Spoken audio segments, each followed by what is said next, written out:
Hello friends, welcome to my channel day to day update by doctor Ankita Singh Chakotiya. आज हम बात करने वाले हैं phloem, the important part of vascular tissues in plant. Why I am saying that it is a part of vascular tissues in plant? Because vascular tissue in plant दो part में बटा हुआ है. First is xylem that is involved in the conduction of water. Next is the phloem that involved in the transport of food material and some important organic material, some other byproducts, some other immune component. So that's why it is different, and that is going to be discussed in today's lecture. And उसका नाम है phloem. Now phloem is a complex tissue. Complex tissue क्यों कह रही हूँ? क्योंकि tissue है और सेल्स से बन रहा है. सेल्स भी एक तरह की नहीं है, सेल्स है चार अलग अलग तरीके की. Number 1 we have companion cell, sieve tube element, ठीक है, sieve tube element, parenchyma and phloem fibres, this green part. Now out of these four, these three are living one, while this one is dead on maturation. It become dead on maturation due to heavy deposition of lignin. Now, out of these four, जैसे कि मैंने बताया, phloem एक conducting tissue है, vascular tissue है. तो इन चारों में से कौन से एलिमेंट है जो कि मेनली ट्रांसपोर्ट, अगर हम और प्रिसाइज वर्ड यूज करें फॉर फ्लोएम के ट्रांसपोर्ट के, it is we have to use the word translocation. ठीक है, तो कौन से ऐसे एलिमेंट्स है जो कि मेनली ट्रांसलोकेशन में इन्वॉल्व होंगे? तो वो होते हैं ये दो, द कंपेनियन सेल. और कंपेनियन सेल तो खैर हेल्प करती है एक तरह से. मेन होता है सीव ट्यूब एलिमेंट्स, जिसके की थ्रू आना जाना लगा रहता है इन सारी चीजों का. ठीक है, कंपेनियन सेल केवल उसको एक तरह से कि सिग्नल देती है. सिग्नल क्यों देती है? क्या इसके पास खुद का इसका सिग्नलिंग सिस्टम नहीं होता?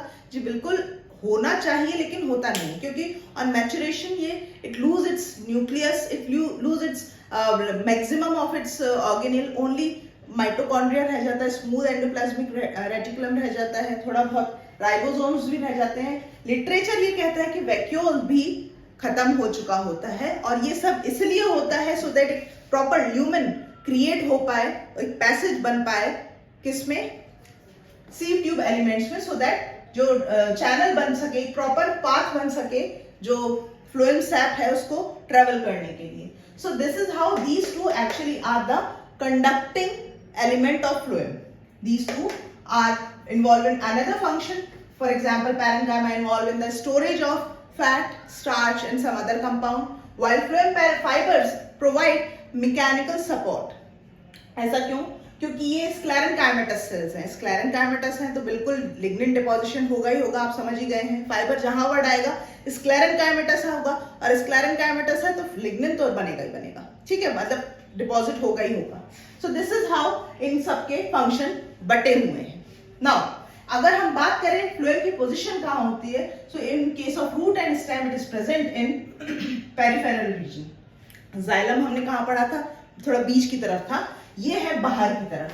Now we talk about the leaves. Leaves में कहाँ होता है? लीव्स में होते हैं on the adaxial surface. Adaxial surface is what?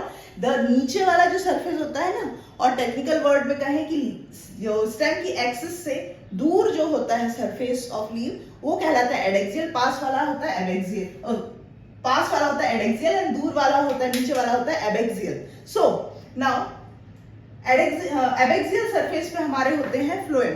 That's why आपने कई बार देखा होगा, जो बच्चों को गार्डनिंग में इंटरेस्ट है, नीचे की तरफ ना, नीचे की तरफ कीड़े आके चिपक जाते हैं. ठीक है, वो इसीलिए चिपकते हैं कि वहां से वो अपना सक करते रहते हैं फ्लोएम सैप. फ्लोएम सैप में मैक्सिमम तो सुक्रोज ही होगा ना, मीठा मीठा उनको लगता है, वो लेते रहते हैं, इसलिए नीचे की तरफ जाते हैं एबेक्सियल सरफेस पे. एडेक्सियल पे हमारे क्या थे? जाइलम थे. ठीक है, याद रखिएगा. नाउ अगर हम उनके ओरिजिन की बात करें, in early time of the life of the plant, जब एम्ब्रियो टाइप में रहता है, तो प्रोमेरिस्टेम होता है, वहां से प्राइमरी मेरिस्टेम या एपिकल मेरिस्टेम ने जन्म लिया, वहां एपिकल मेरिस्टेम से प्रोकैम्बियम बना, ultimately it give birth to the primary phloem. Now primary phloem में शुरुआत में बनते हैं प्रोटोफ्लोएम, जिनका की ल्यूमेन थोड़ा छोटा होता है. मेटाफ्लोएम बनते हैं बाद में, जिनका ल्यूमेन बड़ा होता है. कंफ्यूज मत होइएगा, ये दोनों एक ही प्राइमरी फ्लोएम के ही पार्ट है और ये जो है ना इन सब से ही मिलके बने हैं। तो मत कंफ्यूज हो जाइएगा कि ये कुछ और है, ये कुछ और है ना, ये सब कुछ एक ही है, ठीक है।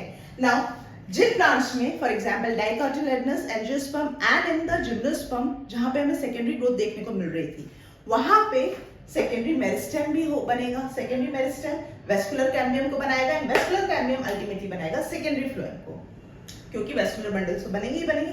सेकेंडरी जाइलम भी बना था पिछले लेक्चर में, तो अब सेकेंडरी फ्लोएम भी बनेगा। एंड जैसे जैसे सेकेंडरी ग्रोथ होती है ना, बाहर की तरफ क्रश होते जाते हैं ये फ्लोएम जो है ना, क्रश होते जाते हैं and ultimately this crushing contribute in the formation of bark of a tree. Bark क्या है? छाल। छाल बनाने में ये फ्लोएम कंट्रीब्यूट करते हैं। So this is all about phloem का जनरल इंट्रोडक्शन। कुछ एक सब टॉपिक्स हैं, for example sieve tube cells, sieve cells जो जिम्नोस्पर्म में पाई जाती है, सीव ट्यूब एलिमेंट्स जो हैं आपके एंजियोस्पर्म में पाए जाते हैं, तो इन दोनों में अंतर क्या है, कौन सा प्रिमिटिव है। अच्छा कंपेनियंस, अगर आप अभी मैंने बताया कि इनमें न्यूक्लियस वगैरह सब कुछ डीप जनरेट कर जाता है ल्यूमेन क्रिएट करने के चक्कर में, तो फिर काम कैसे करता है, वो काम करता है कंपेनियन सेल के थ्रू। कंपेनियन सेल उसका सब कुछ फिजियोलॉजी कंट्रोल करती है। तो ये सारे छोटे छोटे टॉपिक्स ना हम नेक्स्ट लेक्चर में बात करेंगे, लेंदी नहीं बनाना, इसलिए यहीं पे मैं खत्म कर रही हूँ। आई होप ये लेक्चर अच्छा लगा हो तो hit the like button, share this video with your friend and please subscribe my channel. मिलते हैं आगे के लेक्चर्स के साथ में। Till then stay safe and stay blessed. Bye bye.